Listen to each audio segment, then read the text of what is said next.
आने वाले चुनाव में एक चुनाव बंगाल का भी है जी। और बंगाल में जो घटनाक्रम हुआ है हाल में, जिस तरह से एक ईडी रेड हुई और वहाँ पर मुख्यमंत्री का जाना, सामान लेकर आना, क्या लगता है सर बंगाल का चुनाव कैसा होगा? देखिए, मुझे लगता है कि चुनाव जैसा जैसा भी हो, हम्म, परिस्थितियां कोई भी हो, किसी भी राज्य के निर्वाचित मुख्यमंत्री को ये शोभा नहीं देता कि जहां एजेंसियां छापे डाल रही हों वहां आप जाएं सशरीर और भागते हुए जाएं, वहां एक केओस क्रिएट करें, हड़कंप मचाएं और फिर ऐसे जैसे बच्चे खिलौने अपने झोली में भरते हैं ऐसे फाइलें लपेट लें आप, और पुलिस वालों से कहें तुम भी लो और मेरी गाड़ी में डालो, और फिर वो फाइल और हार्ड डिस्क लेकर मीडिया को सामने आ जाएं।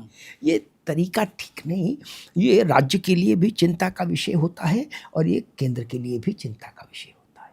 अगर स्टेट का एग्जीक्यूटिव हेड ऐसा करेगा तो फेडरल सिस्टम तो खत्म हो जाएगा।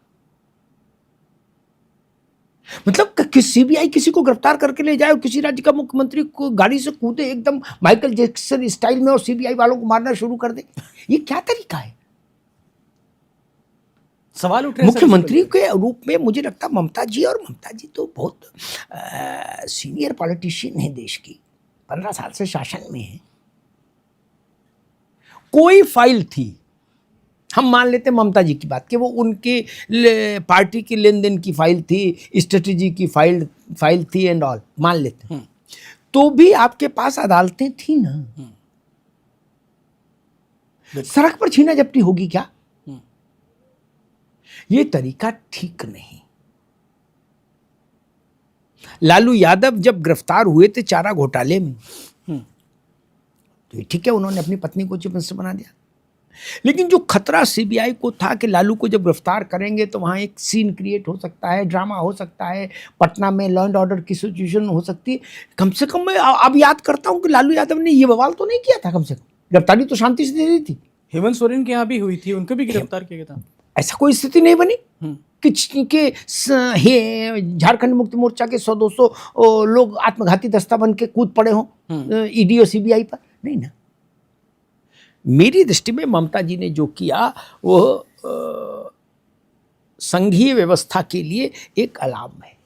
लेकिन सर क्या आपको लगता है कि इससे जो आने वाला चुनाव है उस पर कहीं असर पड़ने वाला है? क्योंकि चुनाव तो बहुत जल्द होने वाले हैं और बीजेपी ने जो रणनीति बदली है, क्या ये उसी रणनीति का हिस्सा आपको लगता है?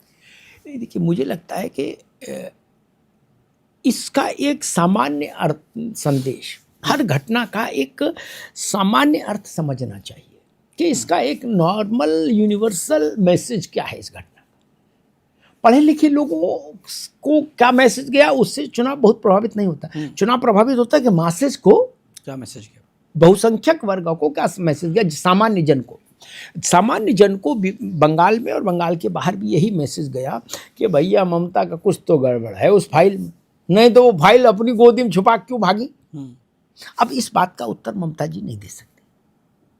वो वीडियो बार बार लोगों के जहन में आया कि अरे दादा रे दादा, हरे रंग की फाइल लेके ममता जी खुद भागी क्या? वगैरह कहीं मुख्यमंत्री भागता फाइल लेके, इसका मतलब उस फाइल में कुछ खेल। ये जनता पूछे कहेगी कुछ खेल है, बीजेपी वाले उसको डिकोड करके बता देंगे कि क्या खेल है, वो सही है झूठ है वो बीजेपी जाने, लेकिन वो बता देंगे कि आपको पता है क्या लेके भागी, उसमें ये था। तो बीजेपी खेला करेगी इसमें? नहीं, खेला करना ही भी चाहिए भाई, प्रतिस्पर्धी दल है। मुझे याद है कि एक खबर चली, इसमें तो आधा सत्य सामने है कि वो फाइल लेके भागी है और फाइल यहां अपने सीने पे लगाई है।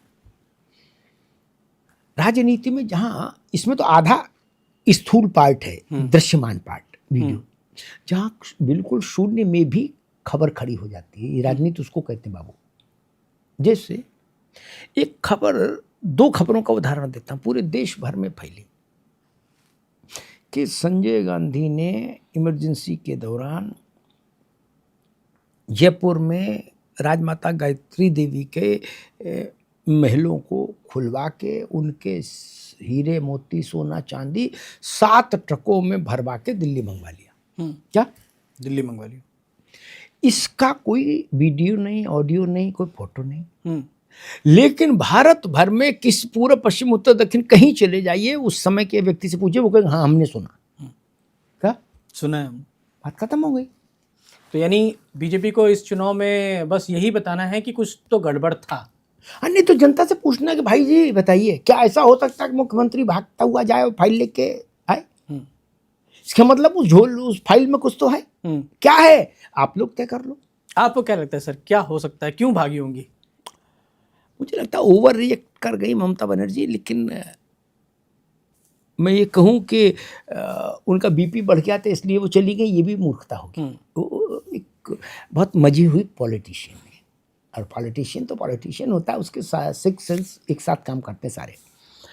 उस फाइल में कुछ तो है, और कुछ का मतलब भाषण की कॉपी और पार्टी के कार्यकर्ताओं की लिस्ट और ये सब, इसमें कौन सी चोरी, कोई छुपाने की चीज़ तो है नहीं। बिल्कुल भाई सब जानते हैं कि ये मोहल्ले वाला तो जानता है इस मोहल्ले में कौन नेता है, नहीं जानता। बिल्कुल।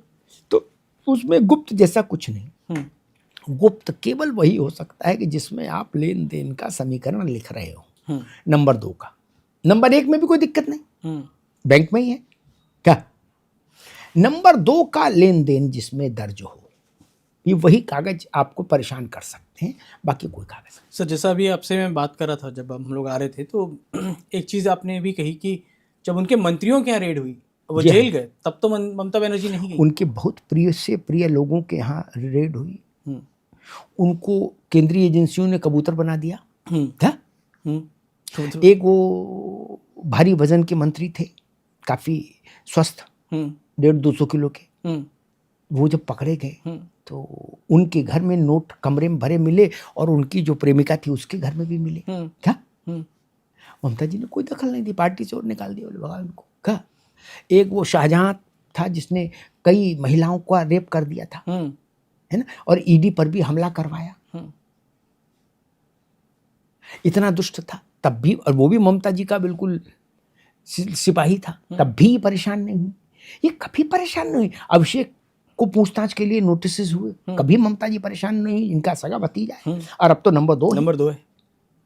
इसमें क्या ऐसा था कि आईपैक के दफ्तर में ममता जी को आना पड़ा, दरोगा भेज देते, उतनी बहुत था। 2 केस तो रजिस्टर कर ही रहे हैं कि बताया नहीं हमें। हालांकि ईडी और सीबीआई के पास जो संवैधानिक शक्तियां हैं, उसमें मोहल्ले के और थाने के दरोगा को बताना मैंडेटरी नहीं है, ना कंपलसरी। तो मुझे लगता है कि ममता जी थोड़ा हड़बड़ी में गड़बड़ी कर गई।